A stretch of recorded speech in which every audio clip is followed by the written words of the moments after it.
اپنی زندگی میں اللہ کی مدد کی طرف بڑھیں، مالک کی مدد کا حصول اختیار کرنے کی کوشش کریں، اللہ کے ساتھ اپنے آپ کو جوڑیں۔ اگر اللہ کی مدد نصیب ہو، یہ جو ہم جتنا ڈرتے رہتے ہیں، سہمے رہتے ہیں، پریشان رہتے ہیں کوئی کیا کر دے گا، ہمارے ہاں نا ہر شعبے میں معاذ اللہ ایک مافیا ہے، الا ماشاءاللہ۔ وہ مافیا کہتا ہے میرے ساتھ ملو گے تو میں چلنے دوں گا، ورنہ میں نہیں چلنے دوں گا، مارکیٹ میں آ ہی نہیں سکتا فلانا بندہ، کیونکہ یہاں ہمارا قبضہ ہے۔ اور میرے بھائی پھر بہت سارے لوگ جن کی نیتیں اور ارادے بڑے اچھے ہوتے ہیں شروع میں، وہ بھی اس مافیا کا شکار ہو جاتے ہیں اور ان کے رنگ میں رنگ جاتے ہیں۔ یاد رکھنا، کسی شخص کی بلیک میلنگ کا کبھی شکار نہ ہونا، کبھی کسی کی میٹھی اور مسجع مکفہ باتوں کا شکار نہ ہونا۔ کوئی کیا کر سکتا ہے اگر اللہ مددگار ہو تو؟ جس کو رب کریم اٹھانا چاہے اسے کوئی گرا سکتا ہے؟ ہم یہ ڈرے ڈرے سہمے پریشان فیصلہ کرنے کی طاقت نہیں، مجھے چلنا چاہیے کہ نہیں، اٹھنا چاہیے کہ نہیں، کرنا چاہیے، اٹھ باندھ کمر کیوں ڈرتا ہے؟ پھر دیکھ خدا کیا کرتا ہے۔ حضرت عبداللہ ابن عباس فرماتے ہیں میرے نبی پاک علیہ السلام نے میری تربیت فرمائی، حضور نے میری تربیت فرمائی، اور محبوب پاک علیہ السلام نے فرمایا عبداللہ یاد رکھنا، یہ نوجوان دوست میری بات لکھ لیں، پریشان لوگ میری بات لکھ لیں، جن کے پاس قوت فیصلہ نہیں وہ اس بات کو لکھ لیں۔ حضرت عبداللہ ابن عباس فرماتے ہیں میرے نبی پاک علیہ السلام نے مجھ سے فرمایا تھا عبداللہ سن، اگر ساری دنیا مل کے تیرا کوئی نفع کرنا چاہے کر نہیں سکتی جب تک میرے رب کی رضا نہ ہو، اور فرمایا ساری دنیا مل کے تیرا کچھ بگاڑنا چاہے تو عبداللہ بگاڑ نہیں سکتی جب تک رب کریم کی حکمت کا تقاضا نہ ہو۔ لوگوں سے ڈرنا، لوگوں کی طرف دیکھنا، ماحول دیکھ کے اپنے راہ کا تعین کرنا، ہر بندے کے خیالات کے مطابق ڈھلنے کی کوشش کرنا، فلانا نہ ناراض ہو جائے، فلانا نہ ناراض ہو جائے، وہ جس نے ہونا ہو جائے، بس رب رسول ناراض نہ ہو۔ اپنی زندگی میں اپنے مالک کو مولا جان کے، وَلِلَّهُ مَوْلَاكُمْ، اللہ تمہارا مولا ہے، وَهُوَ خَيْرُ النَّاصِرِينَ، وہ بہترین مددگار ہے۔ توجہ جب بھی کریں رب کی جانب کریں، اپنے دل کا قبلہ درست رکھیں، سوچوں کے زاویے سیدھے رکھیں۔ میرے بھائی مالک جب بندوبست کر دے نا، جب مالک بندوبست کر دے پھر ایسا بندوبست کرتا ہے کہ لوگوں کے پاس نا چارہ نہیں رہتا۔ حضرت مریم رضی اللہ تعالی عنہا پاک باز تھی، مسجد میں رہی تھی، پر مالک کی حکمت کے تقاضے بڑے عجیب ہے نا۔ پھر جناب مریم کو اللہ تعالیٰ نے بغیر شوہر کے اولاد عطا کر دی۔ یہ بات ہی ایسی تھی، وہ کسی نے کہا تھا کہ مخلوق تو فنکار ہے اس درجہ کے پل بھر میں سنگے در کعبہ سے بھی اصنام تراشے، تم کون ہو کیا چیز ہے داغے کبابی، لوگوں نے تو مریم پہ بھی الزام تراشے۔ تو لوگوں نے کہا کدھر سے لے آئی بچہ، تیرا باپ تو ایسا نہیں تھا، کہاں سے لے آئی؟ اللہ کرے میں آپ کو سمجھا سکوں، ذرا اپنے آپ کو وہاں کھڑا کریں کہ ایک پاک باز عورت، پاک باپ کی بیٹی، طیب ماں کی بیٹی، اور اللہ کے گھر میں پرورش پانے والی خاتون، ایک وہ وقت اور ایک یہ وقت کہ اس عورت کو کٹہرے میں کھڑا کر کے پوچھا جا رہا ہے کہ معاذ اللہ تیری گود میں بچہ جائز نہیں ہے، کہاں سے لائی ہے؟ اب خود سے صفائیاں بندہ کتنی کو دے، کتنی کو وضاحتیں کرے۔ اور میں نے تو اپنی زندگی میں دیکھا ہے زیادہ وضاحت دینے والے کو بھی لوگ جھوٹا سمجھنے لگ جاتے ہیں، زیادہ وضاحت دینے پر بھی لوگ کمزوری کا اظہار سمجھتے ہیں کہ کمزور پڑ گیا۔ آپ صلح کی کوشش کرتے ہیں، سامنے والا بزدل سمجھ لیتا ہے، زیادہ وضاحتیں بھی کمزور کر دیتی ہیں۔ اب حضرت مریم کو کٹہرے میں کھڑا کر کے کہا بچہ کس کا ہے؟ تو پھر خدا بندوبست جب کرے، اللہ جب مددگار ہو، تو پھر حضرت مریم کی گواہی درختوں سے نہیں دلوائی، اس نے پتوں سے نہیں دلوائی، پھر فرشتے نہیں بھیجے۔ حضرت مریم کہنے لگی مجھ سے نہ پوچھو، وہ جو پنگوڑے میں ہے اسی سے پوچھ لو، ان سے پوچھو نا، وہ کون ہے پوچھ لو، ان سے کر لو سوال۔ انہوں نے کہا پنگوڑے میں چند دنوں کا بچہ، یہ جواب دے گا؟ مددگار تھا رب، ان کی برات کا اعلان کرنا تھا مالک نے، اور جب مالک اعلان کر دے، جب مالک تیری صفائی دینا چاہے، جب مالک تجھے دنیا کے سامنے نکھارنا چاہے، تو پنگوڑے میں لیٹے حضرت عیسیٰ بول کے کہنے لگے انی عبداللہ آتانی الکتاب، فرمایا میں اللہ کا بندہ ہوں، رب نے مجھے کتاب عطا کر کے نبی بنا کے دنیا میں بھیجا ہے، میں اللہ کا بندہ ہوں، کتاب لے کے آیا ہوں، نبی بن کے آیا ہوں۔ پھر پنگوڑے سے اعلان ہو گیا، پھر بچہ بول پڑا، اور یہ ایک دفعہ نہیں بات ہوئی، یہ بنی اسرائیل میں ایک جریج نام کے شخص بھی تھے جو نماز پڑھ رہے تھے. بعض نے لکھا ہے نفل نماز تھی. اماں نے پکارا تو آئے نہیں, تو ماں کے منہ سے نکل گیا تو اتنی دیر تک مرے گا نہیں جب تک کسی بے حیا عورت کا منہ نہ دیکھ لے. تو وہ عبادت گزار تھے, لیکن لوگوں نے ان کی عبادت, ریاضت, پرہیزگاری کو نہیں دیکھا. بس ایک عورت کو بھیج کے الزام لگوا دیا. وہ عورت آیا جایا کرتی تھی, اب آ جاتی ہیں عورتیں, مسئلہ پوچھنے کی نیت سے بھی آ جاتی ہیں. ماحول میں کچھ جگہ ایسی بھی ہیں جہاں عورتیں دم کرانے کے بہانے آ جاتی ہیں. وہ خاتون آتی جاتی تھی اس خانقاہ پہ, آستانے پہ. یہ بخاری میں موجود ہے. پھر اس نے کہا میری گود میں جو بچہ ہے یہ انہی کا ہے. مجھے بتائیں کیسے بندہ وضاحت دے. حالات خراب ہو گئے, لوگ کٹیا جلانے لگے, ماحول اور طرح کا بن گیا. میرے نبی پاک علیہ الصلوۃ والسلام فرماتے ہیں پھر اس رب کے بندے نے کہا مالک تو کریم ہے, تیری مشیت کا تقاضا آیا جو میری ماں نے جملے بولے تھے, پر اب میں وضاحت دینے کے قابل نہیں رہا. اب تو ہی کرم کرے گا تو دروازہ کھلے گا. تو وہ چند دنوں کا بچہ پنگوڑے میں بول کے کہنے لگا میں اس درویش کا نہیں, میں تو فلانے چرواہے کا بچہ ہوں, وہ جو بکریاں چراتا ہے. رب کی مدد کو پکاریں, اپنے ساتھ اپنے مالک کی مدد کو شامل کریں. تھوڑے رزق پر بھی گزارا اچھا ہونے لگ جائے گا. سارے لوگ آپ کو گرانے کی تدبیریں کر رہے ہوں گے اور مالک آپ کو عزتیں عطا فرما دے گا. اس کی بارگاہ سے حکمت کا تقاضا اور ہو جائے گا. ہم نے ساری زندگی لوگوں کو راضی کرنے میں گزار دی. ساری زندگی بڑھاپا آ گیا بچوں کو پالتے, اور بچوں نے آخری عمر میں کہہ دیا ابا اگر کوئی ڈھب کا کام کر لیتے تو آج ہمارے دن بھی پھر نہ جاتے. ساری زندگی گزار دی بہن بھائیوں کو راضی کرنے میں, ساری زندگی گزار دی ذمہ داریاں اٹھانے میں. ان کو 99 دفعہ دیا, ایک دفعہ نہیں دیا تو انہوں نے کہہ دیا تو نے تو کبھی دیا ہی نہیں, تو تھا ہی نہیں. ساری زندگی محلے داروں, علاقے والوں کو راضی کرنے میں گزار دی. اور میں نے ایسے لوگ بھی دیکھے دین کے لیے وقت گزارا, لیکن جب بڑھاپے میں دانت کام نہ کرتے تھے تو وقت کے مفتیوں کو بھی مسجدوں کی کمیٹیوں نے کہہ دیا اب آپ کی سمجھ نہیں آتی, ہم نے خطیب کو یور رکھنا ہے. نہ دیکھو دنیا کی طرف, دنیا رلا دیتی ہے. نہ راضی کرو بندوں کو, بندے تھکا دیتے ہیں. نہ پیچھے بھاگو ہر وقت دنیا داروں کے, یہ انسان کو کمزور کر دیتے ہیں. وہ تو کریم ہی بڑا ہے. 2 آنسو زمین پر بعد میں گرتے ہیں, بندے کے گناہ سارے پہلے معاف فرما دیتا ہے. اللہ کی مدد کا حصول, اپنے مالک کی مدد کی طرف بڑھنا.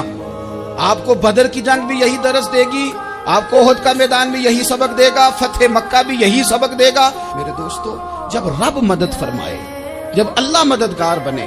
دوستوں سے ایک بات اکثر کرتا ہوں, میں کہتا ہوں کہ جتنے درد سے آپ امیر کو اپنی کہانی سناتے ہیں نا, اور جس طرح آپ کے آنسو بات کرنے سے پہلے گر جاتے ہیں کہ غریب ہیں, بچیاں ہیں, کاروبار نہیں, او میرے سنگیو, اس سے آدھے آنسو اپنے رب کی بارگاہ میں بکھیرو, اس کے حضور عرض گزار ہو جاؤ, اس سے طلب کرو.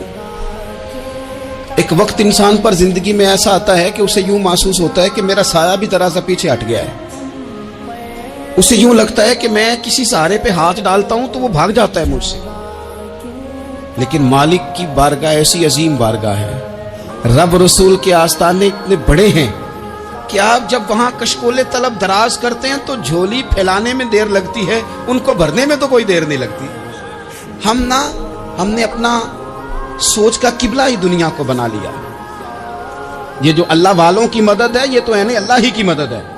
لیکن یہ جو سیٹھوں کی طرف توجہ کرنا, نوابوں کی طرف توجہ کرنا, دنیا داروں کی طرف توجہ کرنا, اور اپنا مزاج اس طرح کا بنا لینا, یارو گردن کو جھکا دیتا ہے خیرات کا پتھر, جہاں میں مانگنے والوں کے سر کبھی اونچے نہیں ہوتے. اور اقبال کہتے ہیں غیرت ہے بڑی چیز جہانے تگ و دو میں, پہناتی ہے یہ فقر کو تاج سردارا. میں عرض کروں گا کہ اپنی آپ جب توجہ کا قبلہ اللہ رسول کو بنائیں گے تو رب فرماتے ہیں وَيَرْزُقْهُ مِنْ حَيْثُ لَا يَحْتَسِبُ, میں نہ تجھے وہاں سے رزق دوں گا جہاں سے کبھی تیرا گمان بھی نہیں گیا ہوگا. یہاں سے بھی مل سکتا ہے, تو نے سوچا بھی نہیں ہوگا. بخاری شریف میں حدیث ہے, حضرت جابر ابن عبداللہ فرماتے ہیں نبی پاک صلی اللہ علیہ وسلم نے 300 لوگوں کا ایک لشکر روانہ کیا کسی مہم کے لیے, کسی جہاد کے لیے. حضرت ابو عبیدہ بن جراح رضی اللہ تعالیٰ عنہ امیر لشکر تھے. فرماتے ہیں غربت اتنی زیادہ تھی, بھوک اتنی زیادہ تھی کہ ایک کھجور دن میں ایک وقت کھانے کو ملتی تھی, اور کچھ دن ایسے آئے کہ اب کھجور بھی نہیں مل رہی.